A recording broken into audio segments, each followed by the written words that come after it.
The state of aid is in a shambles because people don't really know what they're contributing to. There are a lot of causes which say this is what you're doing, but the money doesn't actually get there.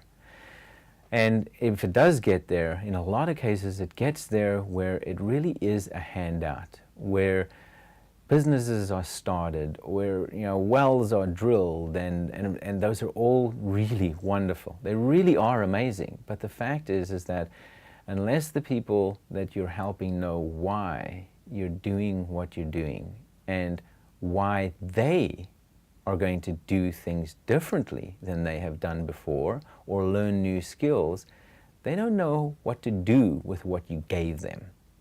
And so the skills aspect of it is so much more important, to allow people to actually have self-determination, to be able to do things for themselves. That's truly sustainable.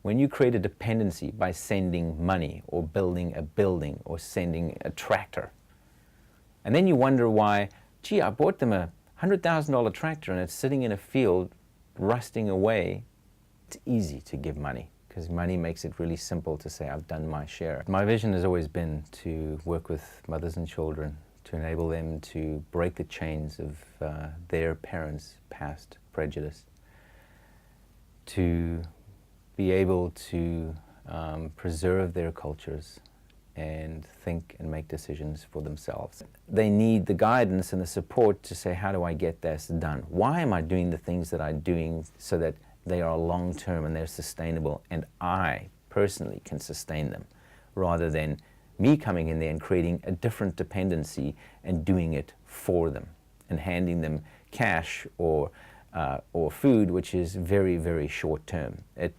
clothes and feeds them and pays for things today. But what about tomorrow?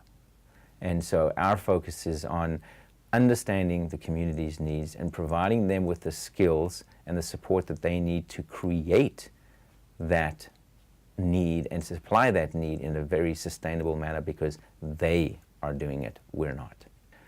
By building programs that people become reliant on themselves, and so that they can support their own communities, so that they don't feel like they can't do it if we are not there. The model that we use is not to just hand it over and give them money and say, here, start a business.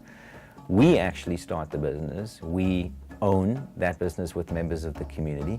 And then over a 5-year period, we teach the participants that are working with us that they learn not necessarily only how things are done within that business, but we teach them why. And so it becomes something that takes on a life of its own and is sustainable through the community. And so over a 5-year period, they earn all of the shares from us, and it's their business, and it's a going concern.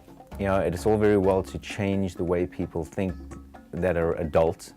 The people that are adults, it will only last as long as we last. And quite frankly, for a lot of us, that's not very much longer.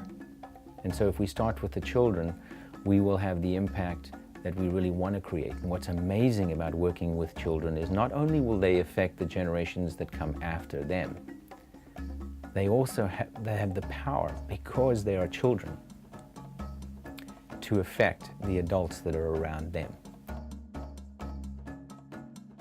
Nelson Mandela had a quote, and I use a version of it: things are only impossible until somebody does them.